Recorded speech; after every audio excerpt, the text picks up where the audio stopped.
फरमाते हैं कि मैं ना मजदूर लेने गया, बगदाद के चौक में मजदूर बैठे होते थे, तो मेरी उन मजदूरों में से ना एक नौजवान बच्चे पे नजर पड़ी।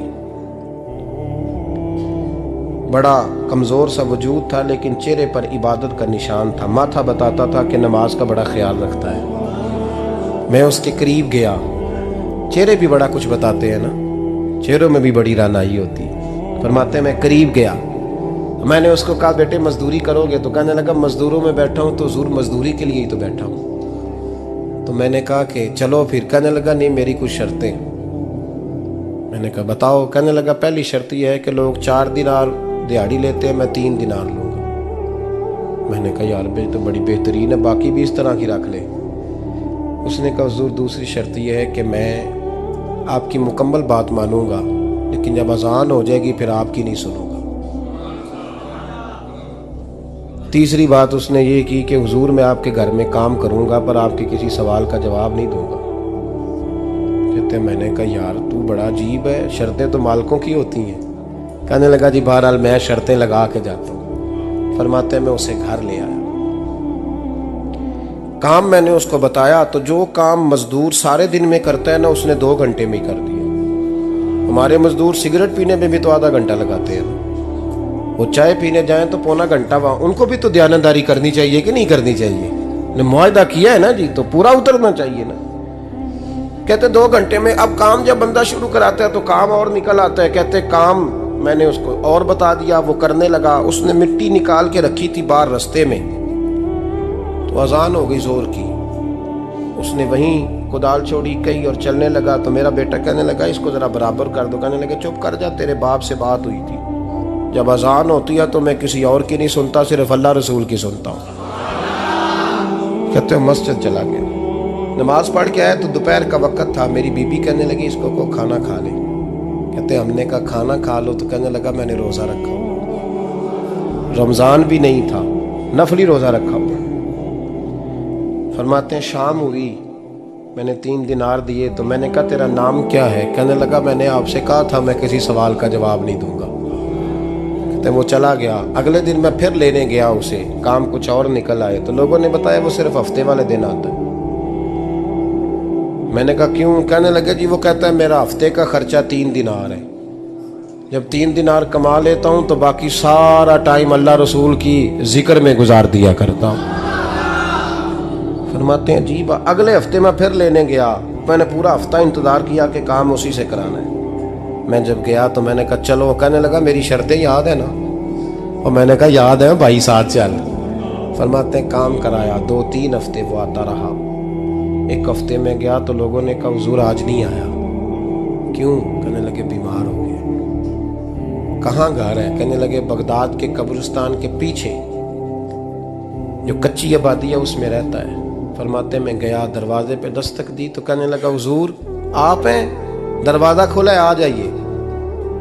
फरमाते हैं मैं अंदर गया तो मैंने कहा तुम्हें कैसे पता चला मैं आया हूँ? कहने लगा हुजूर अल्लाह वाले हो, आप नहीं आना था, वरना अमीर तो गरीबों का पता लेने कोई नहीं आते।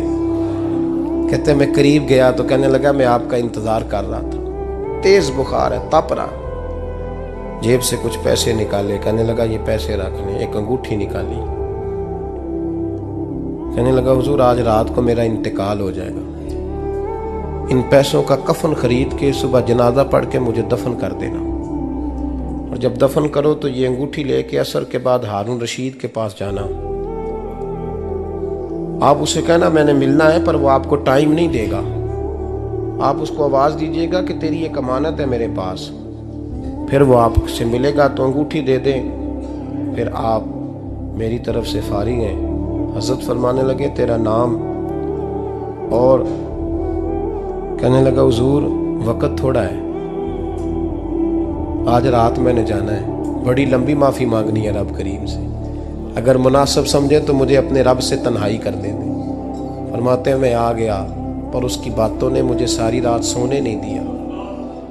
फरमाते हैं सुबह बड़ी मुश्किल से सूरज निकला, मैं गया दरवाजे पे हाथ रखा तो दरवाज़ा खुला हुआ था। अंदर दाखिल हुआ तो खुशबुएं मेरा इस्तकबाल कर रही थी। जब चेहरे से कपड़ा हटाया तो उसका तो इंतकाल हो चुका।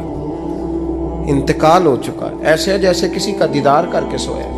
कहते मैं तो 2 आदमी ले गया था जनाजे पे, पर पता नहीं दुनिया किधर किधर से आई, कहां कहां से। अखां जदों मीटियां जमाना मैनू रोवेगा, अपना ते अपना बेगाना मैनू रोवेगा। फरमाते हैं मैं तो 2 बंदे ले गया था, पर पता नहीं मखलूक कहां कहां से आई। जनाजा पड़ा, दफन किया।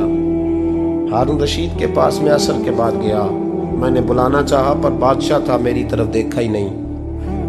मैंने उसको कहा तेरी ये अमानत मेरे पास है। फरमाते हैं वो मुझे कोने पे ले गया, क्या बात है, कमरे में बुलाया, मैंने अंगूठी दी। हारून रशीद तो चीखे मारने लगा, कहने लगा अंगूठी वाला कहाँ है? मैंने कहा वो तो इंतकाल कर गया। कहने लगा मुझे कब्र पे ले चल। कहते मैं कब्र पे लाया तो वो लेट गया, तड़प के रोने लगा।